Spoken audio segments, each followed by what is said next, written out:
It's so serene. That's right. This is a nice cover, though. I liked it. Really nice cover. Yeah.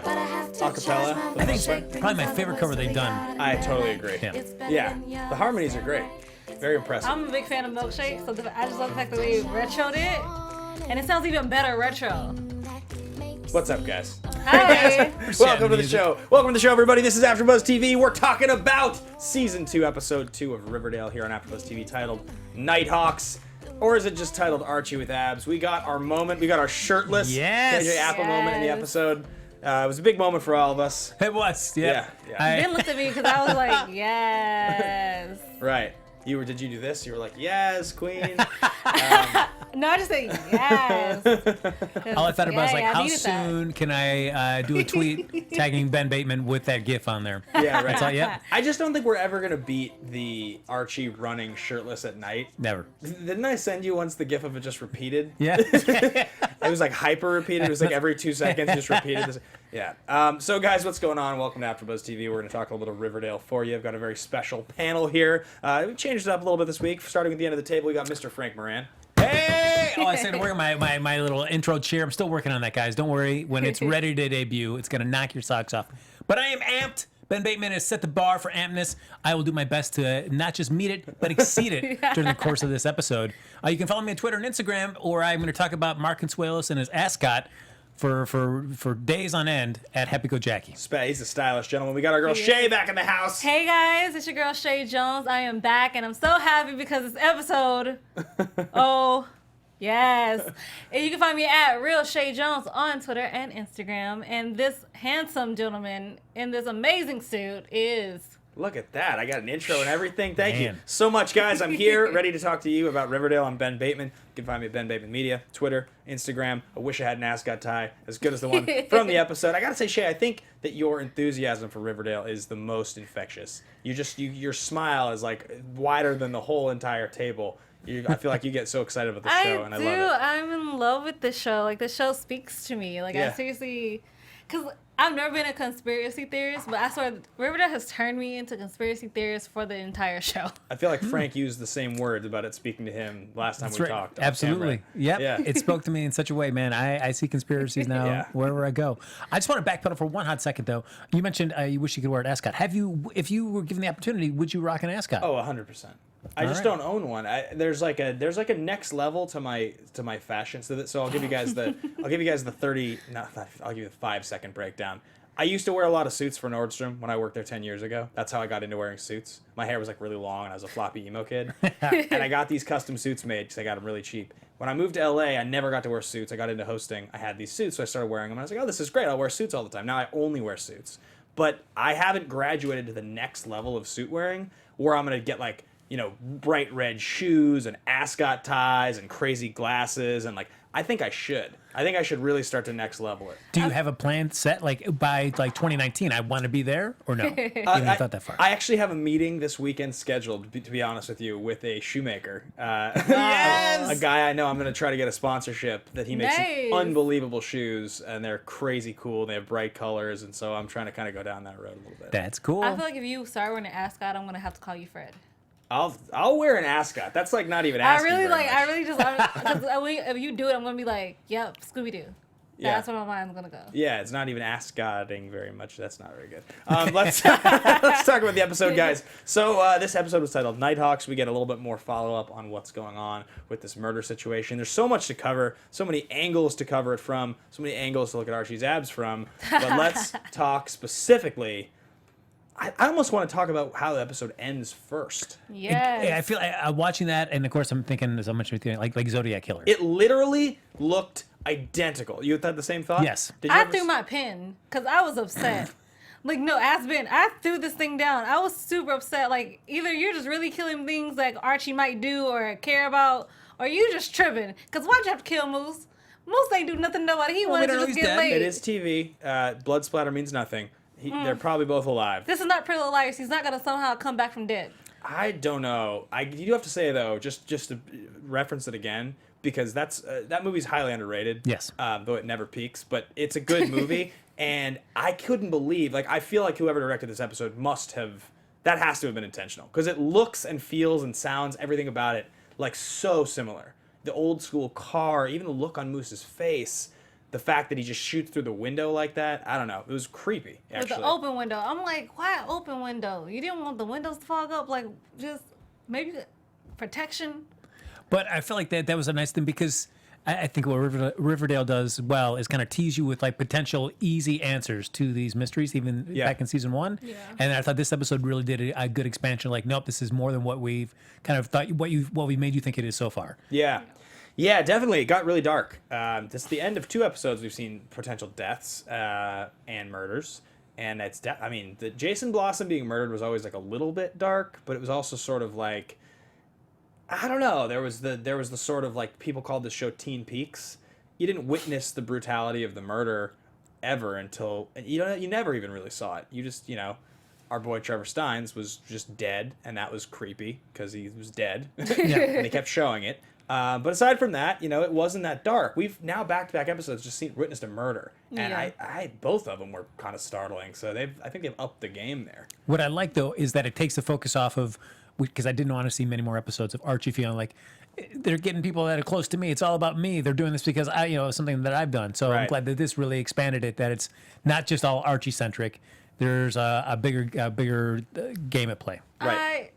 I'm on the feel that this is like I feel like it's Archie. I'm sorry, like in the sense of it is kind of surrounding. Like, why kill Mrs. Grundy? She's on a wholly different side of the river. Why should she matter?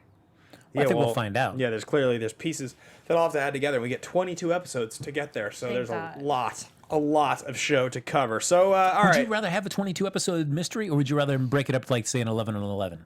Oh, that's a really good question. That's a good question. I love this show. It's 2 episodes in. Talk to me in 10 episodes. See how I feel, because season 1 was like perfect. Mm-hmm. There was a couple filler plot lines, but very few. For the most part, the season was just like very cohesive. It's really hard to do 22 episodes of TV without there being some bottle episodes that like don't particularly feel like you want to be watching them. Like I'm waiting for the Kevin episode that I'm just like, okay, I understand this I understand this is important, and I like him a lot. I think he's good on the show, but also like, you know how it works. 22 episodes is a lot of TV to do. They're gonna give us a Reggie episode, and they're gonna give us a Kevin episode, and we deserve a Kevin episode. I feel like Kevin, he has a story to tell. Agreed, but I guess what I'm trying to say is if they're driving this one narrative of this mystery that I want to see solved, to keep me engaged for 22 episodes is a lot. Unless they solve the mystery halfway through and it changes. So we'll see. But so far, this is my favorite show on TV. I'm loving it. So let's talk a bit more about what's going on with Pop's chocolate shop. So we've got some graffiti on the side of the building. Pop's going to shut it down. Was there even a second for either of you that you actually thought that Pop's was going to get shut down by the end of the episode? No. No, I never thought it was going to get shut down, but I also thought for such a beloved institution, yes, there was somebody that was shot inside the diner, but man, a really quick heel turn by the town of Riverdale. Yeah, really. Just to go attack Pop's diner. Yeah, right. Like, guys, it wasn't like he set this up. It was, And it was one instance, like, out of all the years that he's been there. It was one. And obviously somebody getting shot is scary because obviously the guy's not caught and nobody knows what's going to happen. But you can't blame an institution for being there when he decided to walk in. Agreed. I totally agree. So, so this is the plot that opens up, which sets in motion this whole entire plot for Betty. She wants to save the chocolate shop, and I had a little bit of an issue with the way that it broke down at the end, where Hiram is like gives his charitable donation, buys the chocolate shop. I didn't really think that Pop would accept it that willingly in that moment. You're just willing to walk in here and just buy my chocolate shop and keep me on as manager for silence. And I'm just going to be happy about it. I mean, I guess it depends on how much money they offered him. Yeah, I was going to agree with that one. And the fact that he doesn't get to shut down like that. Like, he wanted to keep doing that until he died. So I guess feel like he it's sold lesser it. of evils. So he made a ton of money in theory selling it, and he gets to keep a job. Yeah, maybe you're right. That's fair. I suppose it's fair. It was interesting, just and I guess we'll talk about that later. But just Hiram, just his arc through this episode, and just kind of contrasting it to what we've heard about him from season 1. Yeah, we got a lot more of him, Mark Consuelos, right? So let's talk about him a lot. First of all, very handsome. Can we all agree? Absolutely. He's a DILF. He's a DILF? Yes. Is that the same as a MILF? Yes, that means you're a daddy. I'd like to. There's got some profanity in there. Yeah. Okay. Sure. And it's not fair for him to be that sexy. I'm sorry. Him and Skeet, I'm just like, and Luke Perry, why, guys? Why are you still sexy? Where was Mark Consuelos from? Is he from a TV show that I should have watched? He was originally I first saw him on All My Children, and that's where he met Oh. Kelly Ripa, and that's where they fell in love and got married after that. And still Gotcha. married. Gotcha. Which is a rarity. Yeah, so he's a handsome dude. Yeah. And he's just trying to vie for Veronica's affection. So there's that plot line.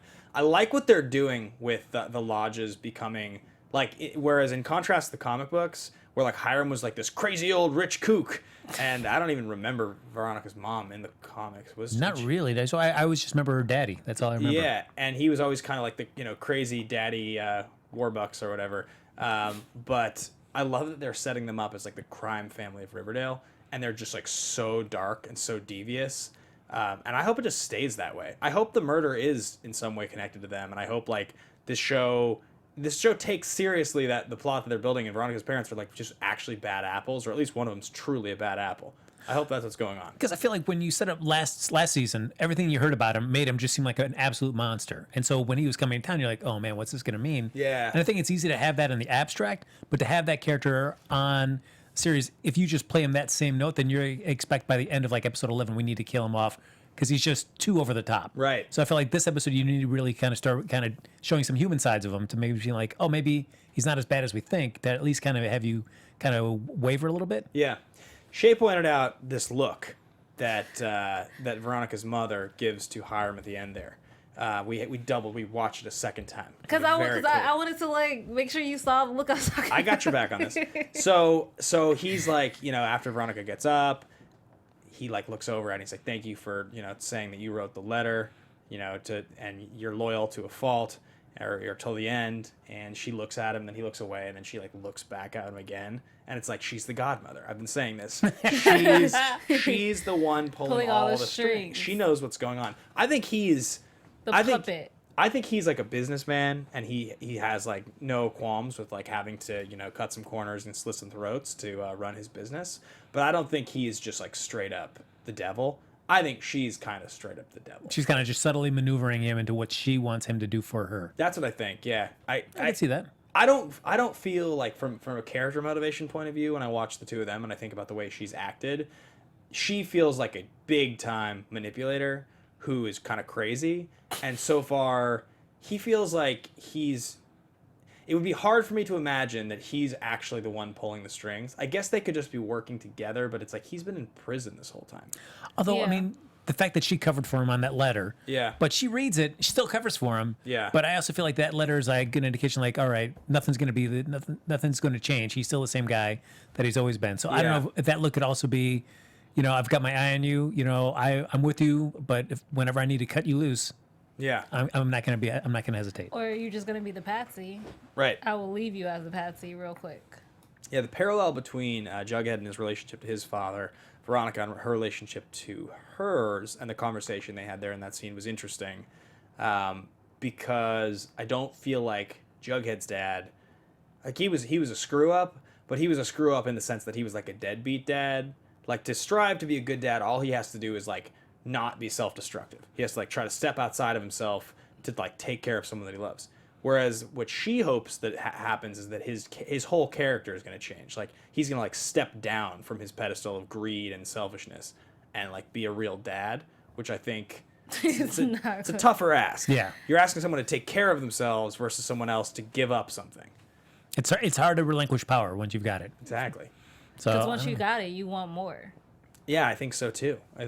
So I like what they're doing with those two characters a lot. I just like the godmother element. I think it's really, really cool.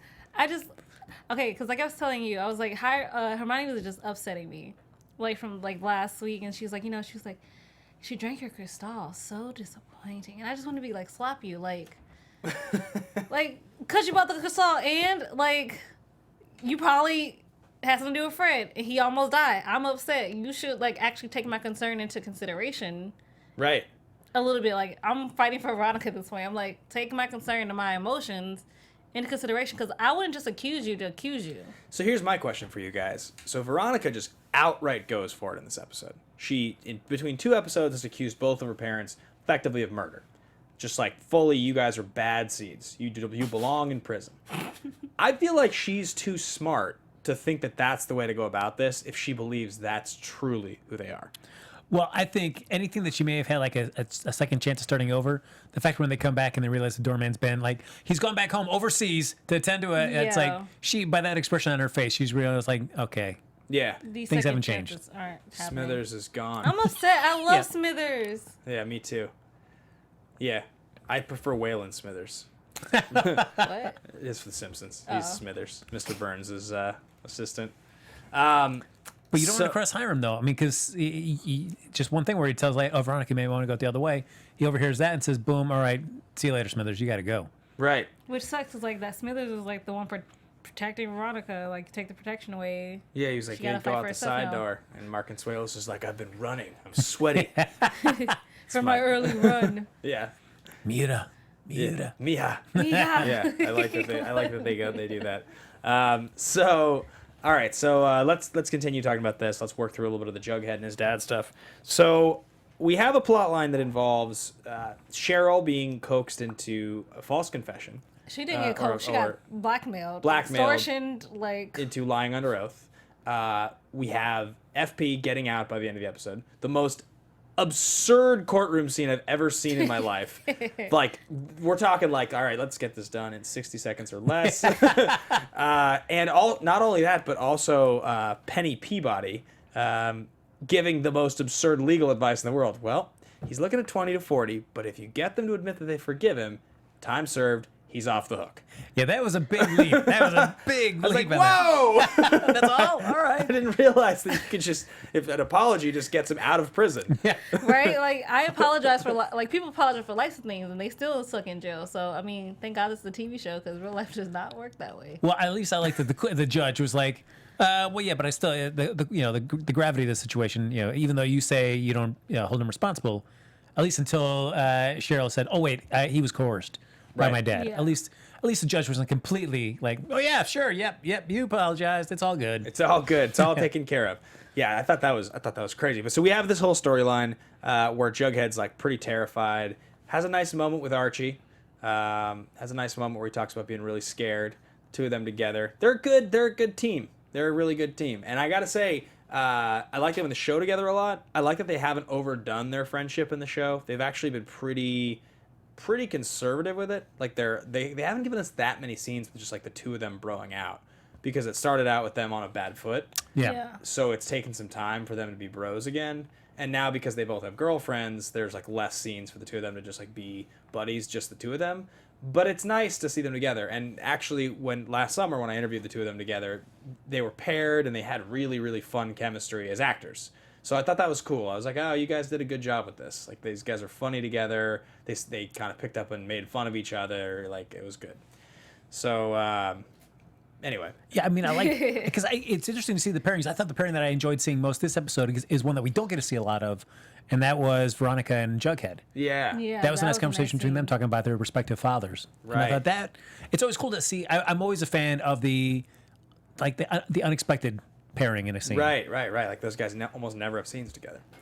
Yeah, so beginning with this sentencing and realizing that it's going to be 20 to 40 years, this just deadbeat lawyer, just not even trying, the Rocky deal. And Jughead gets to talk to the mayor, and she's like, I'm not going to help. I'm not going to help with Pops. I'm not going to help with your dad. And he's like, remember this day. This is the day. This is the moment you turned your back on my father and the chocolate shop. Which, I mean, I could understand FP. I right. mean, he's certainly given his history. I can understand why the mayor's like, I'm not really going to stick my neck out for this. Yeah. But Pops, a local institution in Riverdale, that Agreed. you're not going to step up and do something about this, mayor. I mean, if you start letting small businesses like this kind of go away, then all of a sudden Riverdale goes away. So, yeah, I felt it weird that she was not willing to step up for that. Yeah, I don't really know exactly what's going on with her in general. Her character is a little confusing to me, because sometimes it feels like she's the mayor. She's just kind of doing, she's like doing what she's got to do to keep the town afloat and survive. And then other times she feels like she's just a straight up villain. Because she is a straight up villain. Most people and politicians are straight up villains.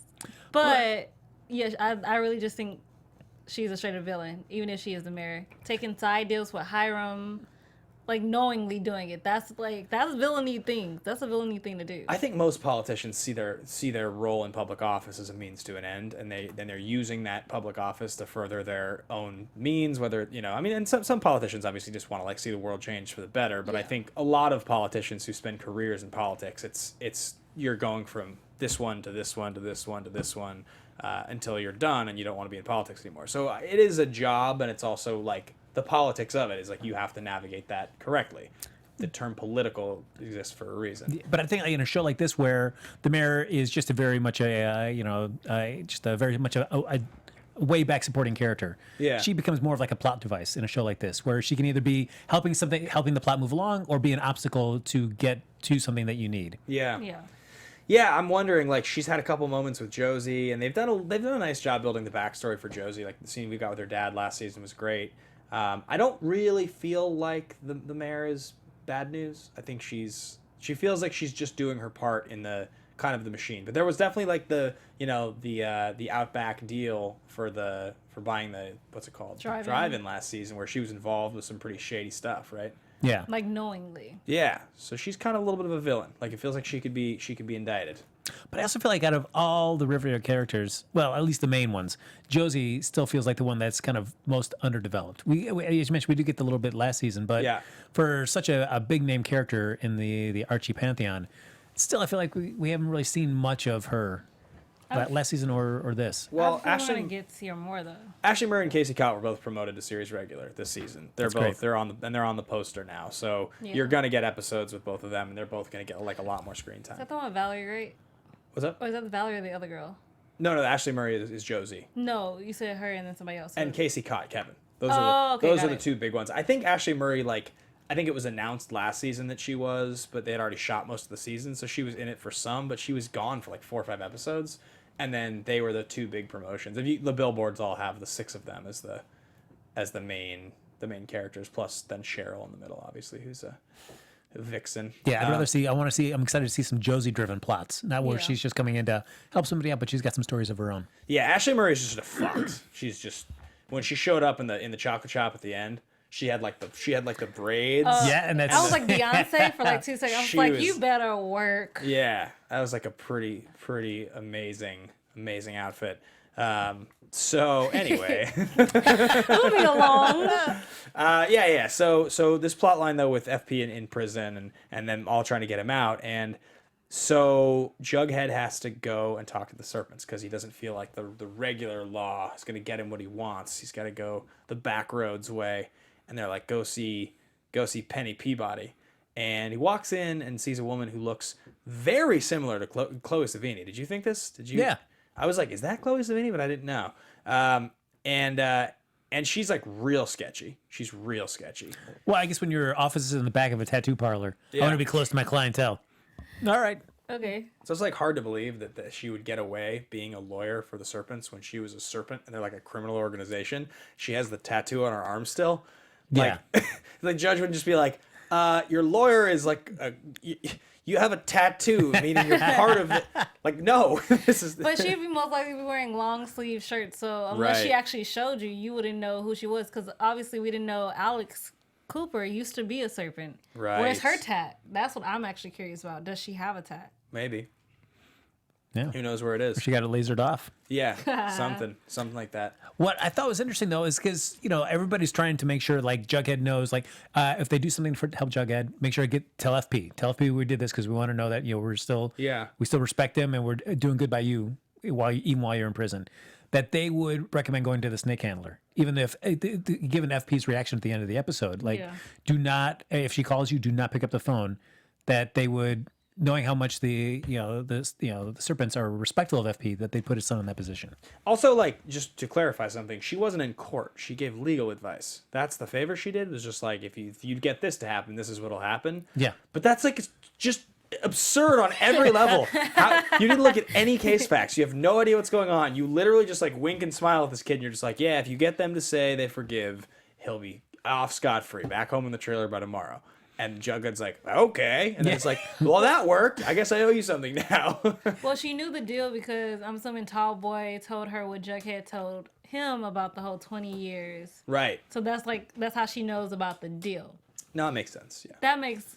Otherwise, why is this kid here? Why is he coming to see me? Yeah, it's fair. All right, so it works. We get Cheryl up on the stand. I guess we should talk about how Cheryl gets there first. Looking fabulous in that dress. I was just like, Up on the stand? I want that. I want Cheryl's outfit. Can I have her closet? Can somebody send me her closet?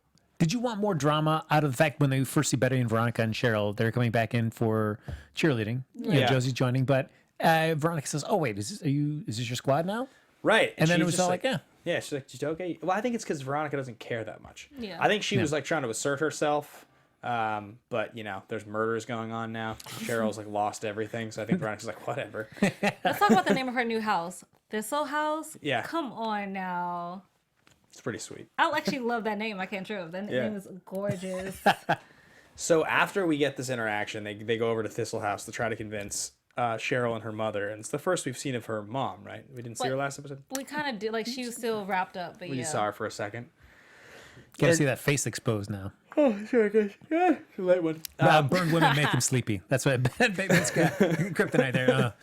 Burn. Long days. So this conversation happens, and they're basically just like outright like, I don't care. I want your dad to rot in prison. I don't care that he. Basically. Yeah, I was like, oh my god, you guys are so crazy. He's And a loose end that needs to be tied up. yeah, I like that we got Betty though. She like took care of business. Dark Betty. But she didn't go fully dark Betty. She didn't. But it was a little bit enough where I was just like, I was happy about it. 'Cause she's like, this is just Fun girl talk. fun girl talk. Yeah. Like, it was just so calm and collected. I'm just like, damn, yes. Where have you been? Agreed. Yeah, she knows how to play the game. I like that. I like that She's a her lot. mother's daughter. Be real. Yeah, it's true. She's got some sass. She definitely knows what she's doing. I thought that was an interesting choice to just put Maddie Pesh in a bra to do it. Like, I guess I could see between girls, like that's where she'd get a private moment. It's just like find her in the locker room. So maybe that's what she's thinking, and it's after practice or something. But it was also just one of those moments where you're like, I don't know, Maybe for you then, because I totally got it. Well- I think because I'm a girl and I can just see that. I can see, like, if you're going to need some alone time with the only person you need it and she's kind of a HBSE, get her alone in the locker room. And Yeah, maybe- that's the most opportune time you can get. and maybe she's trying to get her in like a vulnerable moment. I just noticed sometimes, and we made jokes about Archie with abs, and they're both very attractive people, so I'm not complaining about it. But like, I feel like in a show like this, I want this to play to my highest intelligence. So when I get moments like that, where it's just like the shirtless moment or like the girl in a swimsuit moment, just to do it, it tends to, for me, be like, all right, guys, come on, like this is good television. You don't need to just. I'm smarter than that. But yeah, it was fine. I mean, just a thought. So if I came in like the 24-hour fitness, you're done working out, you're in the locker room changing, and I come in and I talk to you, you're just there in your boxers. I'm just like, man, I really need this from you. Well, yeah, because what I do think is interesting about that example is that, you would be catching me in like a moment of like vulnerability where I'm like undressed, I don't have power, and I think that's maybe what Betty was doing because Betty's fully dressed. It's not like Betty was with the Vixens and they were both undressing and that's what she was talking to her like girls. She like came in to like corner her, so maybe that's why they chose that moment. Betty's like real calculated. That's right. Just waiting outside. Okay, give her 5 minutes. She'll be just in the bra and panties, and I can go in then. All right. No, she was like, and she has some shorts on. She just happened just to still be in her bra. Yeah, right. Just if we're going technicality on the sad scene, I'm just saying. So Betty's all like, it's just fun girl talk, but if you don't help me out, I'm going to publish the video of your dad murdering your brother, and it's going to go all over the internet. That's just what I'm going to do, so you'd better help us. I was like, geez. I'd been like, I am, like, for, like, she's a Cooper. Of course she made a copy. Ain't no, like, you really thought she didn't make a copy? And of course there's another copy still floating around. Would you not going to give away the only copy? Would you? No? But I also feel Be like smart. Cheryl would acquiesce to that because that was something that Cheryl would do in Betty's position. Right. She would have no qualms about releasing a video like that. Well, that's why you hear her say, and that's why she looks at her, and she's like, Betty Cooper. She say, you were a cold ass bitch. Yeah. Yeah, you're a stone cold bitch, bitch, Betty yeah. Cooper. This episode should have just been called "You're a stone cold bitch, Betty Cooper." But there was a sign Oh of my respect from gosh. Cheryl Blossom at that point. And I was like, all right. I totally agree. The Yeah. look on her face, there was a sign of respect. Yeah. Yeah, she's like, "You're playing the game." Okay. My favorite line of Betty was when she said, she's talking to Jughead, she's like, she went full Poison Ivy. I was like, yes, references, because Poison Ivy is basically Cheryl. Yeah, for sure. and now she lives in Thistle House. It's literally a scene from Batman Forever. So let's talk a little bit about Archie, what they're teasing with a drug habit, and then also buying a gun. Really going down a dark path here. Yeah. Well, I'll give props to getting more time for Reggie this episode than we probably saw all last season. Well, Yes. and it's a new Reggie. Yes. Right? We have his name is Charles Melton. Very handsome. Yeah. He's basically a no one as far as credits go. This is his 4th show. He's done one episode, and 2 episodes of TV before this. This is his 4th credit. Look at him go. Nice. Nicely done. All in the last 2 years. And I mean, I like for the fact once Archie tells Reggie what he needs the drugs for, he's like, hey, I got you. Yeah, I understand. Like, hey, you're trying to protect your family. I can respect that. But then when he goes to sneak in with a mask on, like, oh, You just pulling really a prank. thought- Like, what? Yeah, you're crazy. You're stupid. One, like, if I come to ask you for drugs, it's for a reason. I'm trying to stay awake, and then you come and I'm thinking you do. Of course, I'm gonna tackle you. And the Right. only reason you got the upper hand is because you pushed me away and said it's me, and he snatched it off the thing. As well as a new Reggie for the second time, we got Midge Clump for the first time. Yes. Right? That was the first time we've seen First and Midge? second, I last thought we time. Yeah, because maybe. I think she was name checked. So to actually see her the first time, I was like, oh, wow, all right. I don't think she's dead. I think I don't actually think either of them are dead. No. They might have killed Moose. And she just might have survived by a straight bullet. Possibly. I would be absolutely shocked if they were both dead, and I would also be pretty shocked if she was dead. They literally took the time to introduce a distinctive, different-looking, pretty girl in this episode for the first time. Just the killer. And she's distinctive. She was memorable and noticeable, and I was like, oh, who's that? Like, The clumpster. I And would you know, be, it's like a little connection between her and Reggie, too, where I could say if you take Moose out of the picture, who knows? right, something. So, yeah, I think maybe Moose is dead, maybe, but I wouldn't even be shocked if neither of them are dead, honestly. But yeah, that Zodiac killer was creepy. So, but yeah, Midge Clump for the first time, we get them. So there's some drugs going around. We get some more on the Jingle Jangle. Jingle Jangle. It just reminds me of Christmas. Yeah. I know it's a drug, but it just sounds like Christmas. Don't ask me why. Jingle Jangle, every time they've talked about it the 2 times, and the way it's like pixie sticks or whatever, it just feels like it's the drug from 21 Jump Street. You know what I'm talking about? Very special episode. Yeah. Where they go all crazy and from the movie I'm talking about. Oh, yeah. Yeah. With the 5 steps Yeah, or with the whatever. 5 steps, Yeah. which is like one of the funniest parts Yes. of that movie. That's what I just wish that they would just incorporate that. See Archie going through those 5 steps. Ah! It's Well, tremendous physique you got there. he didn't even get any. Mid-30s? What? He didn't even get any. No, Archie? Yeah. Yeah, he didn't. He just got a gun instead. No, that's true. Why do Because need you don't drugs? bring a baseball bat to a gunfight. So I'm pretty happy that Dilton Doily, so he's a member of like the Boy Scouts, and he like could shoot a rifle. So like, he just has a handgun he can sell on the black market. Of course. It's like, okay, that 16-year-olds really have a lot of avenues to do horrible shit in this show It's because called Craigslist. yeah, right. Always be prepared. That is the Boy Scouts motto. So he's prepared. He's Prepared prepared to for sell it. Archie a firearm. Yes. Yep. So I feel like Archie's gonna get himself in some legal trouble in this episode, or in this season. It doesn't. He's buying drugs. He's been connected to buying drugs or asking for it, and also now has a handgun. What do you think he's gonna have with a handgun? I feel like that's gonna get him in some real trouble. Well, I feel like to Archie, having the gun means now is a fair fight.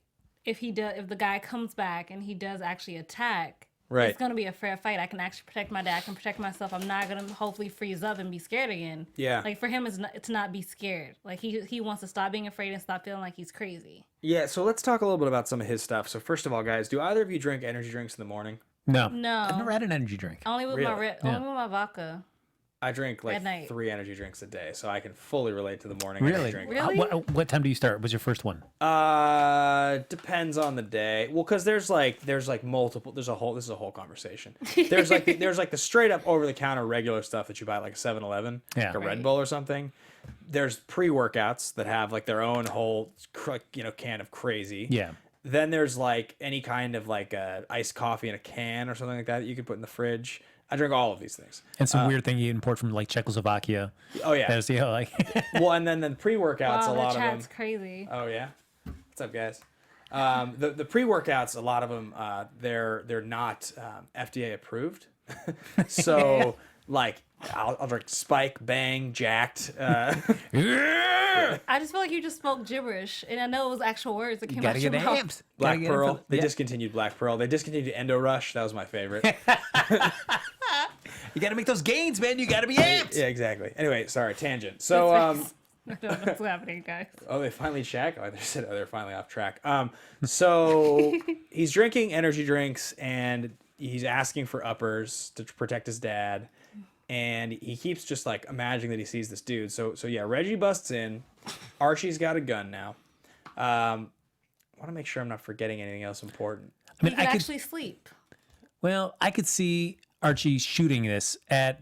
I don't think he's going to hit anybody because Yeah. then that's going to go down a whole legal road that I don't think that the show would want to go down to. But I could think he could fire it at somebody and miss, but be freaked out, and that's going to be. I could see the cliffhanger for an episode. Somebody's coming in and he shoots, and we go to credits. You're like, oh my god, did he kill? Did Maybe he it shoot was somebody? his mom walking in. Right. I can see that happening. Yeah, it'd be crazy. So let's just, the last thing to cover here before we get into predictions will be Archie and sort of his theory, his discussion with Sheriff Keller, where he says that it's Miss Grundy's ex-boyfriend, but it's not, because, well, according to the sheriff, they brought him in and he had an airtight alibi, and the fact that the cello bow was used to kill Miss Grundy. Yeah. And he made those cool posters with. I don't know who drew those. Those Oh, are, yeah, those yeah. are lit The masked man for posters. it. Have you seen a guy in a mask and it's a drawing, not a picture? Oh, perfect. Cool. If I see a guy in a mask, he's guilty. So do we think that that's going to connect? Is that going to get Archie in trouble, the cello bow? Feels like it will. Well, he halfway admitted they were close. Yeah, without but she's- fully admitting that there was a reason why they were close. No, I think he admitted. I think he was being subtle, but I think that the sheriff got what was going on. Yeah. But she's dead, so statutory rape doesn't matter. Yeah. That is true. No, and I think he's definitely got an alibi for that, the time of death for that. He's So with his dad, yeah, and so I think the cello bow. I mean, it's just.